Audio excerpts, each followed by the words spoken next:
Thanks to the monstrous success of S.S. Rajamouli's Bahubali, Prabhas is this generation's first legit pan-India star. Sure, actors like Rajnikant, Kamal Hassan, Chiranjeevi and Nagarjuna starred in Hindi films in the 80s and 90s, but the crossover success and stardom that Prabhas managed to accumulate with Bahubali remains unparalleled. While his two releases post Bahubali, Saho and Radhesham fell short of enormous expectations riding on them, what's surprising is that his stardom has remained largely unscathed over the years. Despite the disastrous start to Adipurush's promotional campaign last year, followed by the release of the film's first trailer, the anticipation around it has been restored to a major extent. As we gear up to witness a mythological epic that has the potential to turn out to be a defining experience for a whole new generation of kids, it's time to revisit Prabhas's bumpy beginnings and the eventual ascension to nationwide stardom, presenting Prabhas beyond Bahubali. Although Prabhas began his career with a harmless yet forgettable Ishwar and followed it up with a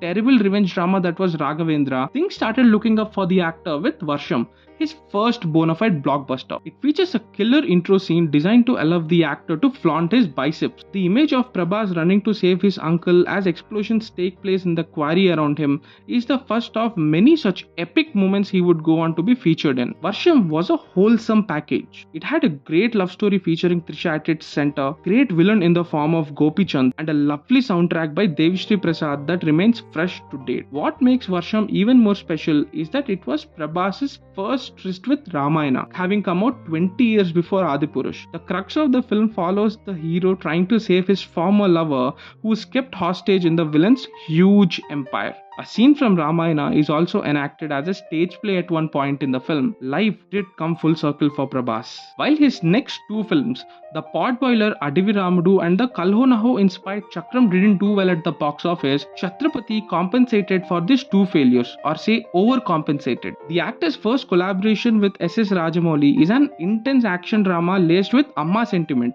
a combination that just couldn't go wrong. Despite being one of Rajamouli's weaker works as a whole, parts of it are awesome. The intermission sequence that culminates in a fiery speech is the stuff of dreams for any young actor aspiring to cement themselves as an action movie star. Chhatrapati immediately exalted Prabhas to the mass hero status, which he continues to revel in. Post Chhatrapati, Prabhas had to wait slightly longer than usual for success, with his next three films, Paurnami, Yogi and Munna, putting up an underwhelming show at the box office. His first collaboration with Puri Jagannath, who was at the peak of his game back then, gave us what was Prabhas's first fun role. The actor had tried his hand at comedy in his earlier films, but his reticence, which is a popular part of his off-screen persona, would somehow seep into his characters. Bujjigadu, being his most theatrical, loud and energetic role until then, in true blue Puri Jagannath fashion, was a breath of fresh air.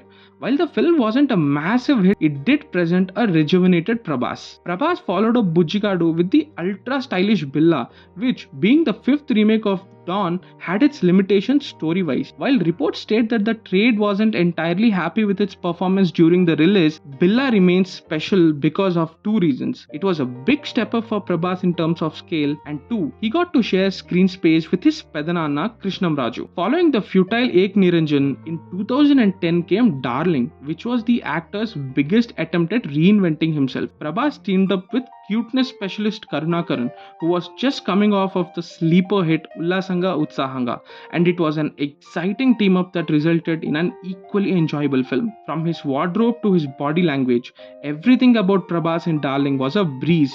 A pure romantic comedy with zero violence and bloodshed, it was the makeover Prabhas badly needed after enduring a streak of staleness in the action genre. The film is particularly famous, or say infamous, for its interval twist about the love story narrated by Prabhas in the first half being a complete lie, thereby cheating the audience. While this creative choice might be panned today, it was quite amusing back then. G.V. Prakash's lovely soundtrack, Prabhas' pairing with Kajal Agarwal, and the entire mood of the film ensured that Darling was a jolly good watch. Looking back at Darling now, it's almost unbelievable that Bahubali Prabhas did something so light and cute. In 2011, Mr. Perfect achieved a feat only reserved for the Bahubali films in Prabhas' career, to let the actor follow up a hit with another hit. In this family entertainer, Prabhas plays a materialistic game designer who seeks perfection and has to go through a coming of age arc to understand his limitations and priorities. The surprising quality of Mr. Perfect is that it places more importance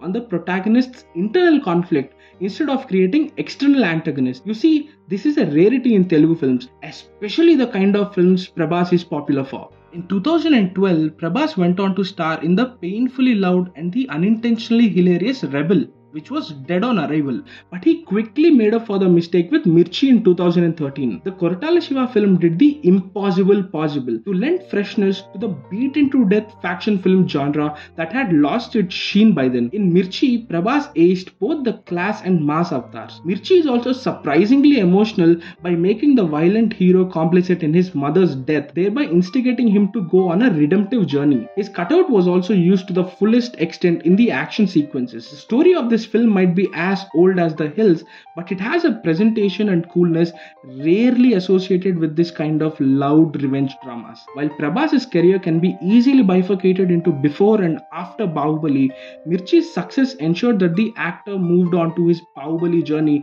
with a newfound confidence. It is also Prabhas's last simple, straight Telugu film. There has been no looking back for Prabhas post Mirchi. While Bahubali's cultural significance needs no introduction, it won't be wrong to say that the film's unparalleled success and heights of stardom it bestowed on its star have definitely put him in a coveted yet thorny position, with the biggest peril for the actor being a lack of a reference point, a comparable star with a similar career graph from the past so he can learn how to dodge bad career choices. Sahu and Radhesham are examples of this lack of a reference point. But his promising lineup of films post Adipurush, starting from Prashanth Neel's Salar to Nag Ashwin's Project K and Sandeep Reddy Vanga's Spirit, holds immense potential, and we can't wait to see Prabhas unleash himself. That's it from this video. Do let us know in the comments what your expectations from Adipurush are and whether you think it will complement the actor's hard-earned stardom or let it all go down the drain.